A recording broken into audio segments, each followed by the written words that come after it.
In this video, I'm introducing you to trigonometric functions, but the first thing we want to look at is angles of any magnitude and how you can solve these. So I'm introducing you now to what's called the unit circle, which you can see on your screen, and we use it to determine when something's positive or negative depending on the ratio.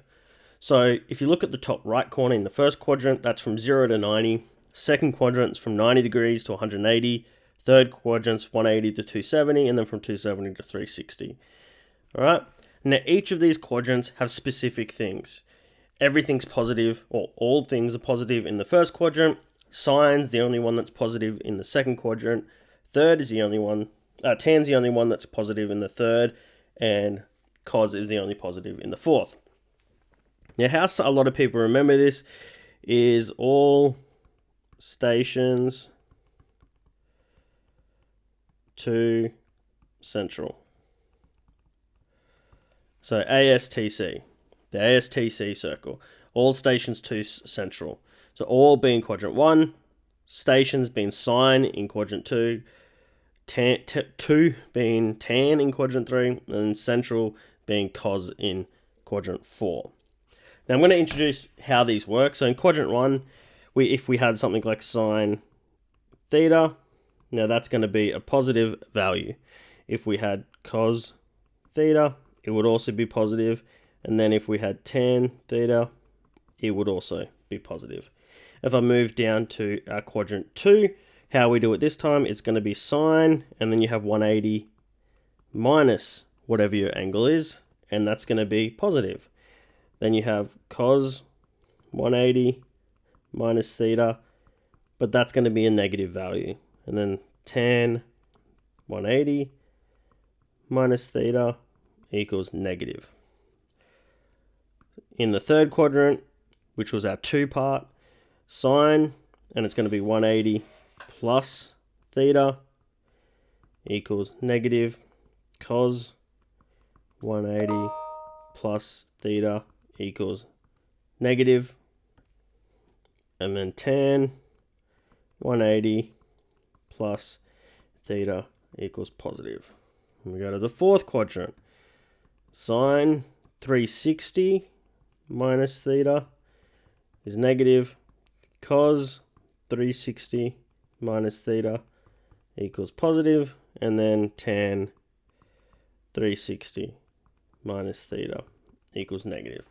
All right, so there's a lot we just covered there with those quadrants. It's important to remember. Mainly, the way to remember is all stations to central or center, whatever you want to. And then I'm sure there's other versions or ways to remember this, but all stations to center or central. Everything's positive in the first, sine's positive in the second, tan's positive in the third, and cos is positive in the fourth.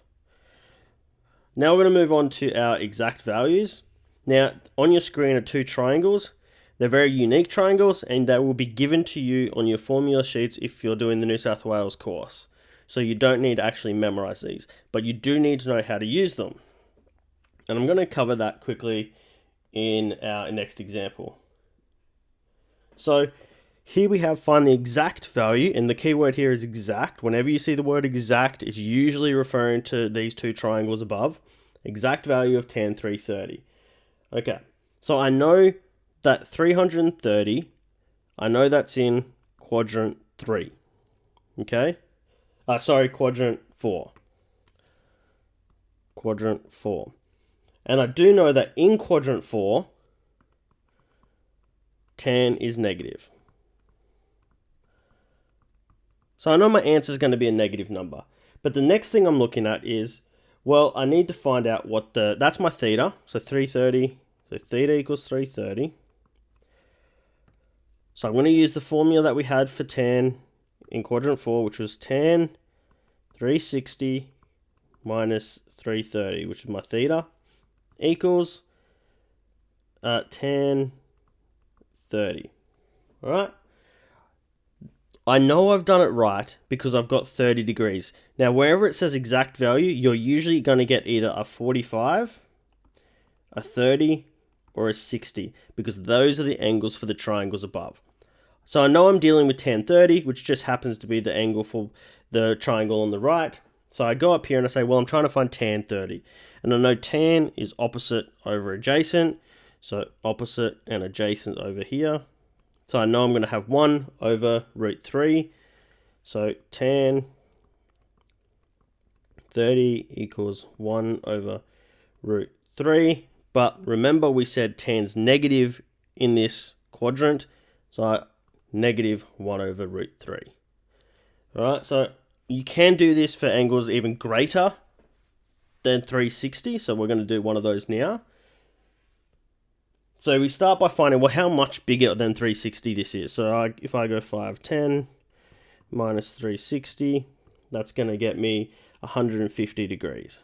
All right, so I'm really focused on 150 degrees now. Now I know 150 degrees is in quadrant 2. Sorry, this is up here is meant to be cos 510. I forgot, otherwise we couldn't proceed any further. So cos there. We now do the same thing that we did before. If it's in quadrant 2, I know that quadrant 2 was cos 180 minus theta. So that's going to get me cos 30 again. So I know I'm using the triangle on the right. So if I go back up to that triangle up here, and I go, well, cos is adjacent over hypotenuse, and a hypotenuse is over here. So I'm going to have root 3 over 2. So I can go back down here. So cos 30 equals root 3 over 2. And then I go, well, it's in quadrant 2, and I know that cos is negative in quadrant 2 is negative. So the last step I need to do is just say it's a negative root 3 over 2. So a lot covered there, but it's about identifying what quadrant it is in, using your formulas that we did at the start. So any one of these, if it's in quadrant 2, it's 180 minus theta. Then you identify if it's going to be a positive or negative answer, and then use your exact triangles to solve it.